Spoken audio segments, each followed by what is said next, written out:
Chemistry के paper में लोग को देखकर डर गए। नीट 2025 के इस फॉस्फोरिक एसिड क्वेश्चन में एनटीए ने 8th क्लास की मैथ को यूज करके आधे बच्चों का -1 करवा दिया। देखिए स्टेटमेंट 1 का असली राज। तो यहाँ पर हमें ना फॉस्फोरिक एसिड को रहा है। तो ये हमारा फॉस्फोरिक एसिड है H3PO4। तो जो पहला इक्विलिब्रियम कांस्टेंट बनेगा कुछ ऐसा बनेगा जहाँ पर H2PO4 माइनस और इसको हम बोलेंगे कि A1। फिर H2PO4 माइनस जो है वो बनाएगा H plus plus HPO4 2 minus. इसके लिए हम बोलेंगे कि A2 और फिर से HPO4 2 माइनस जो है वो हमारा 2 पर बनाएगा H plus plus PO4 3 minus और ये Ka3 होगा। अब अगर इन सभी को हम ऐड करते तो हमें ये बात समझ में आएगी कि ये आ रहा है H3PO4 जो कि टूट कर बन रहा है 3H plus plus PO4 3 minus और इसको मैंने K मान लिया। अब आप ये बात को देखोगे बड़े इजीली कि जैसे K का जो इक्विलिब्रियम कांस्टेंट है फाइनल वाला उसको हम लिख सकते हैं H प्लस का कंसंट्रेशन का Q into PO4 3 minus concentration and upon H3PO4। यहाँ पर अगर मैं इसे लिखता जाऊं, है ना, मैं यहाँ लिखता हूँ, मैं लिखता हूँ पहले वाला लिखता हूँ, है ना, H प्लस कंसंट्रेशन और H2PO4 माइनस का कंसंट्रेशन अपॉन H3PO4 का कंसंट्रेशन, है ना, ये मैंने लिख दिया। यहाँ भी कंसंट्रेशन बना देता हूँ मैं, है ना, देखा आपने। इसी तरह मैं क्या करूँ कि आगे भी इसके लिए भी लिखूं तो वो क्या होगा वो देखिए H प्लस कंसंट्रेशन और HPO4 2 माइनस का कंसंट्रेशन अपॉन H2PO4 माइनस का कंसंट्रेशन, है ना। क्या ये आपको दिख रहा है? देखिए, है ना ये।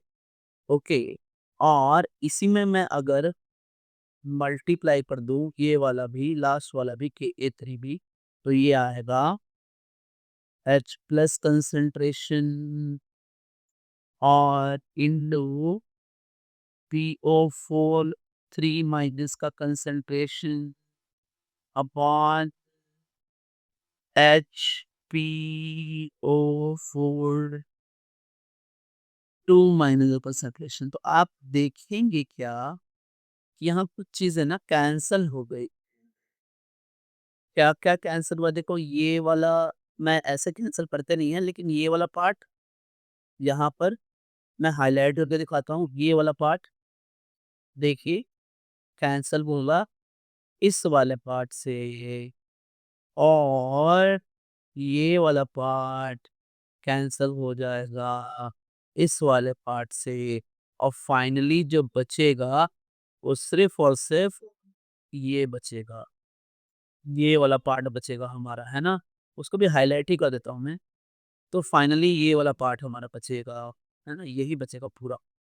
इतना ही बचेगा, यानी क्या समझ में आया आप देखो अपने भैया समझ में आया कि k is equals to Ka1 into Ka2 into Ka3 और हमारा जो ऑप्शन है नेक्स्ट वाला ये वाला देखो ये वाला ऑप्शन, ए वाला ऑप्शन वो आ जाएगा, है ना?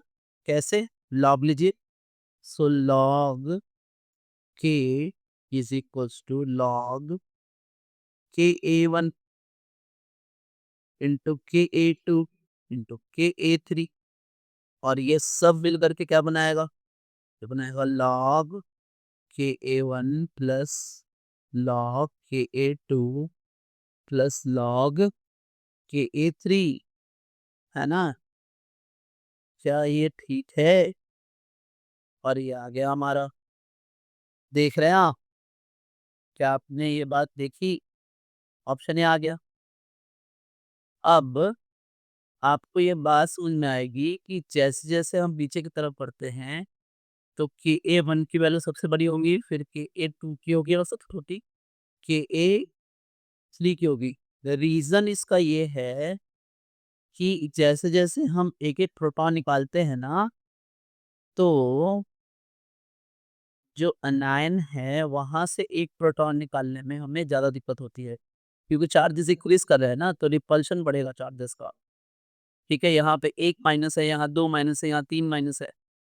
तो इसलिए ये वैल्यू इस तरीके से क्या होती हैं, हमारी चेंज होती हैं। सबसे हाईएस्ट, सबसे ईज़ी होता है हमारा पहले वाला से H प्लस निकालना, फिर धीरे-धीरे वीक होता जाता है ना? एसिड। तो ये बात भी सही है, हमारा ये वाला बात, सी वाला ऑप्शन, है ना? सो ए करेक्ट था, सी करेक्ट था। अब मान लेते हैं बी को, देखते हैं बी क्या कह रहा है, देखिए। बी हमारा कह रहा है कि H3PO4 इज़ स्ट्रॉन्गर देन इतना, ये बात भी हमने करी है, ठीक है ना? तो यानी बी भी करेक्ट है। जब बी करेक्ट है ना?